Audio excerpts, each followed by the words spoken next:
planet's on fucking fire. Hey guys, I'm Nikki, and this is Backyard Politics. I'm sure you all remember the shooting that happened in downtown Portland. It was August 29th. It was a Saturday, shortly before 9 p.m.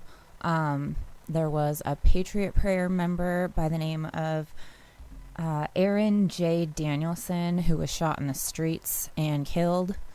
And within a couple of hours, this guy, Michael Raynell, was identified by the right on social media within hours as being the shooter. So this case gets a little bit strange because apparently right off the bat, this guy, Michael Raynell, had been quoted as saying he's 100% Antifa. I know people that call themselves Antifa. I'm an anti-fascist. There's nothing wrong with being anti-fascist. There's something wrong if you are a fascist.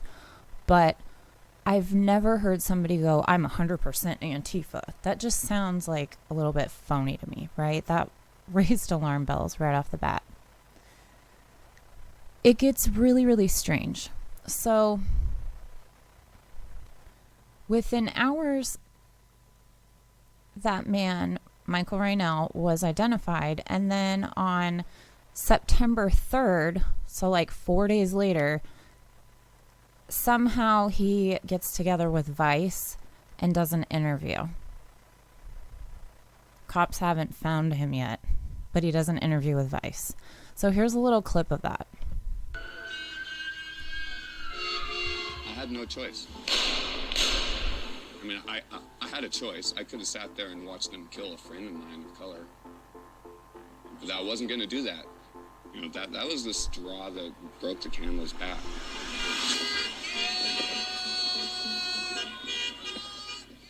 My name's Michael Forrest Raynell. Born and raised Portland, Oregon. 48 years old. You know, lots of lawyers suggest that I shouldn't even be saying anything, but I feel it's important that the world at least gets a little bit of what's really going on, because there's been a lot of propaganda put out there. What I will say is that I felt that my life and other people around me's lives were in danger. And I felt like I had no choice but to do what I did. I wasn't even aware of what was going on. I was actually out with my son. We were driving through town and we happened to see hundreds of trucks with flags on them, and so I notified my friends of what I'd seen and finished what I was doing with my son, got home, and then received a phone call saying that it might be a good idea to come down there. Security may be needed. Not knowing what that would entail. So first off, fresh ink right here of the resist fist. Maybe, maybe he's passionate and has a friend that does tattoos. I don't know. Looks a little fishy, right? I'm not trying to look for stuff, but all of these things are going to add up at the end, I promise. Then, what friend called you to say there needs to be security? He said that he was doing security and that he's an Army veteran. The Army has said, we have no record of him. Who knows? The Army's not exactly truth tellers. And this guy has holes in his story too. Who knows? Who called him to tell him to go down there is what I want to know. I had no idea what I was going into. I used to really love this country, and I respected the flag and everything that it represented. But because of all this, every time I see a big truck, especially with a flag on it, I immediately think that they're out to get me. There were 600 vehicles. Who knows how many were rolling through downtown, but like I said, when I showed up, I saw more of their vehicles than real citizen vehicles. It felt like the beginning of a war.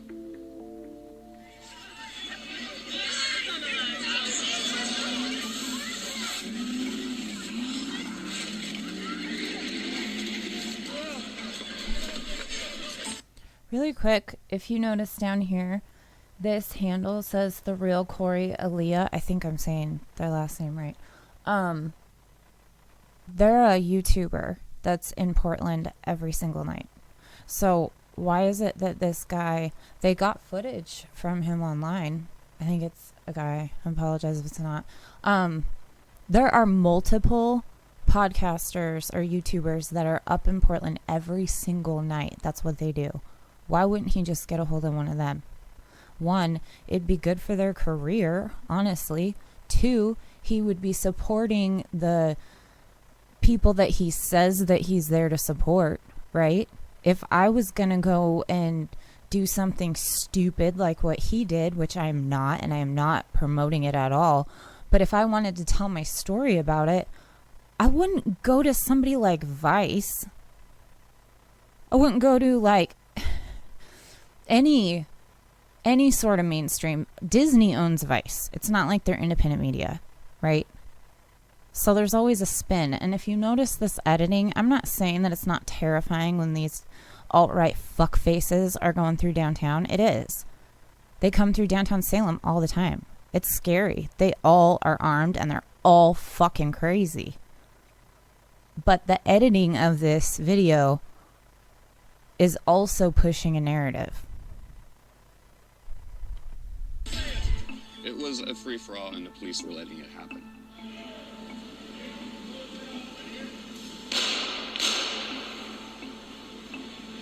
Right after it happened, what did you panic? Did you run? Well, honestly, those are a bit of details I probably don't want to get into, other than just simply saying that, I realized what had happened. If he's here to tell his whole story, why would you not want to tell the key details of the story you came to tell? It doesn't make any fucking sense. Also, there is photo proof that looks like he was waiting in a stairwell for Patriot Prayer members to come by because they had hats on that said who they were. It's not hard to identify these guys. They're all American proud. They wear it head to toe. But there is a photo of Michael Raynell hiding in the stairwell waiting for these guys. I'm not trying to promote the right-wing conspiracy of all of this. I'm showing you exactly what has happened. This doesn't add up. None of it does. Confident that I did not hit anyone innocent, and I made my exit. Okay.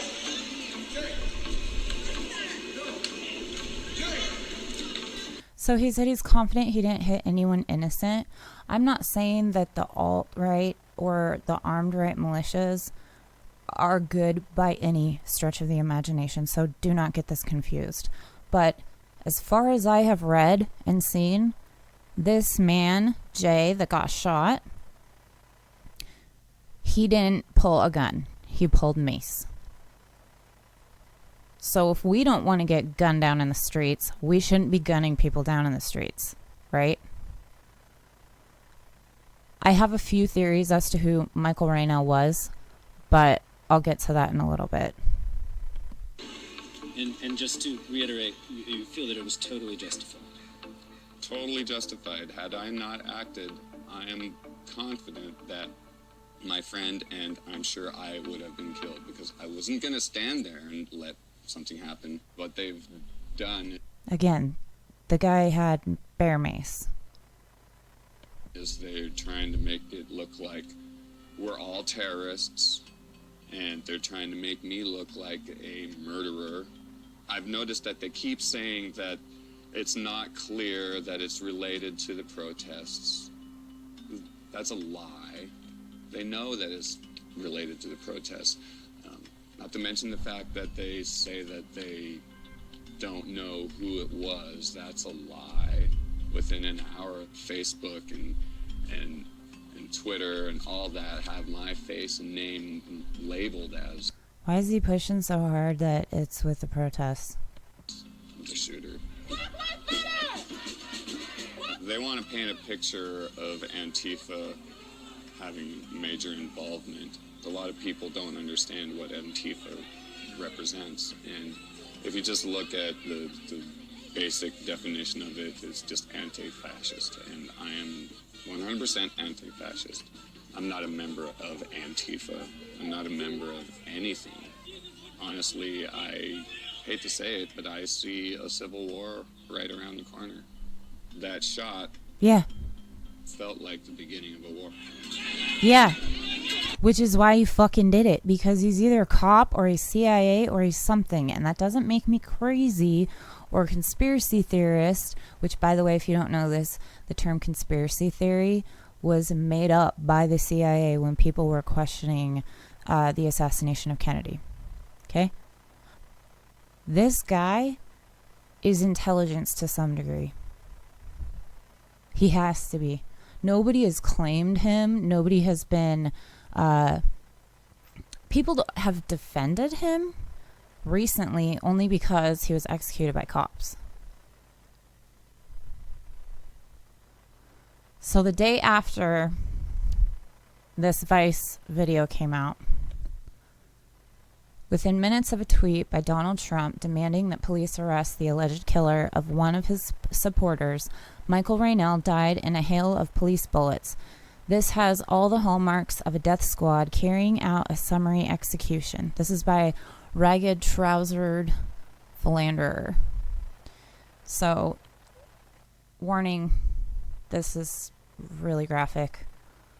It's a quick clip, but it is right after he got shot. Also, there is no video footage of him being shot or the moments leading up to him being shot, because guess what? U.S. Marshals didn't have any body cams. Yeah, you see all those yellow markings? Those are bullets. They let loose on him.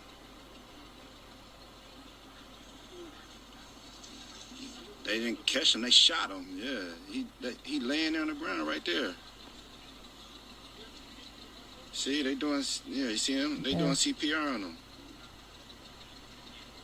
Okay, so you got more tape?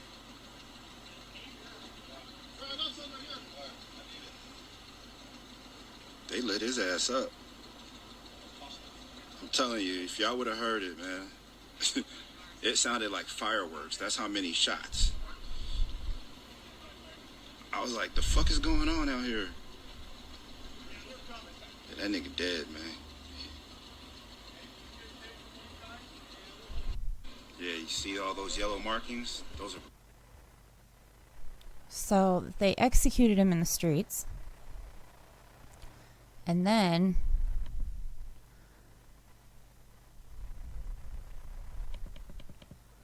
police shot Portland slain suspect without warning or trying to arrest him first, witness says.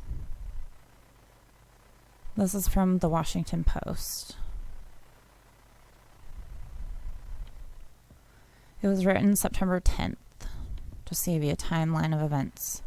When police last week surrounded Michael Forrest Raynell, a self-described anti-fascist, suspected of fatally shooting a member of a far-right group in Portland, Oregon, the wanted man wasn't obviously armed, a witness to the scene said Wednesday. In fact, according to Nate Dingus, Raynell was clutching a cell phone and eating a gummy worm as he walked to his car outside an apartment complex in Lacey, Washington. That's when officers opened fire without first announcing themselves or trying to arrest him. Dingus, a 39-year-old who lives in the apartment complex, said in a statement shared with the Washington Post. Dingus' account of the September 3rd fatal shooting, first reported by the Oregonian, contradicts details offered by federal authorities, who said Raynell, 48, pulled a gun as members of a fugitive task force tried to arrest him. Two other witnesses also told the Olympian they had seen Raynell fire a weapon at police. If Raynell did pull a gun or was seen reaching for a weapon, police wouldn't have needed to warn him before opening fire, which I don't believe that to be true, but it is the Washington Post. Dingus, whose attorney described him as an ordained minister, said he fears reprisals from the far-right groups and police for describing what he saw unfolding outside his apartment. He should be terrified for his safety. We are very concerned for our client's safety for speaking out, both from the fascist right and retaliation by law enforcement, said Luke Laughlin, his attorney, in a statement.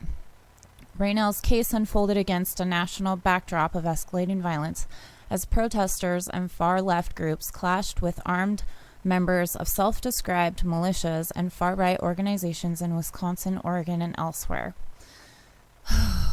So, it just doesn't make any sense.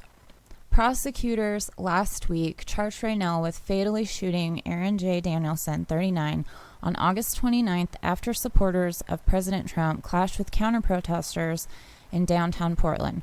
Well, that alt-right group was escorted through town by the cops.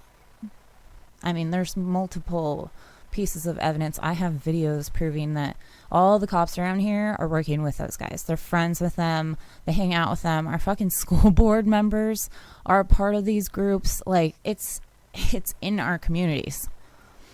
The whole empire wants to push a civil war, because if we're all fighting each other, we can't fight back against them.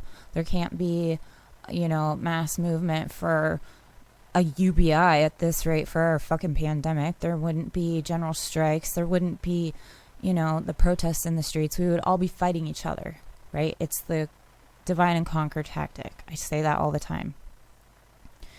So the fact that Michael Raynell mentioned that if that first shot felt like the beginning of a civil war, that's one of many reasons I think that he had to be working within, right? Working within the law enforcement, CIA, whatever, FBI, maybe even these marshals, who knows? I have yet to see a statement from anybody from his family. He has a kid that's over 18. Like, if the left and the right are busy fighting each other in the streets, nobody's fighting against the law enforcement inside those buildings. Right?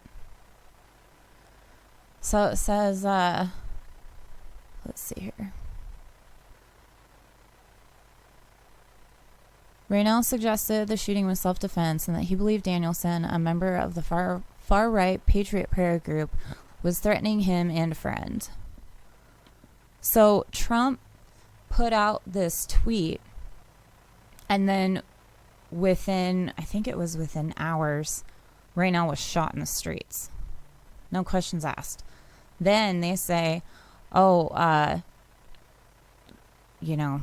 they didn't say, I'm sorry. There's this witness that says he wasn't armed. He had a cell phone and a gummy worm. I'm sorry. That's kind of funny to me. A cell phone and a gummy worm. How many times have we heard, oh, that person was armed, so that's why they killed him after the fact, right?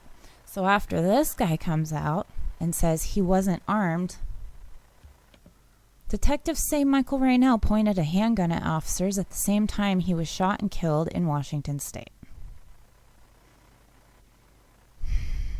I'm not going to read the whole article to you guys. I will link to all of these in the description box below. And shoot me a message. I'd love to hear your guys' theories, because I don't think we're ever going to get an answer to any of this stuff. Michael Forrest Raynell pointed a handgun at officers when he was shot and killed near Lacey, Washington, by members of a federal task force who moved in to arrest him on a murder warrant in a fatal shooting of a Patriot Prayer supporter in Portland, authorities said Thursday. First of all, that is the biggest run-on goddamn sentence. Secondly, they make you believe that that is exactly what happened, and then you get to this and it says, oh, the authorities said that. Okay. They also said Jacob Blake was armed. He wasn't. They also killed Breonna Taylor in her sleep. I mean, come on. And then this from the Seattle Times. Investigators, Portland shooting suspect pointed gun at officers, but whether he fired still isn't known. So now they're saying maybe he fired at them. See how this is unfolding? Like, the more they get in hot water, the more they say, oh, well, now he had a gun. Oh, he had a gun and then he pointed it at officers. Oh, he had a gun pointed at officers. Maybe he shot too. This is why you come to YouTube for your news. Subscribe to Backyard Politics. Like, share this video. Check me out on all my social medias. And until next time, Medicare be with you.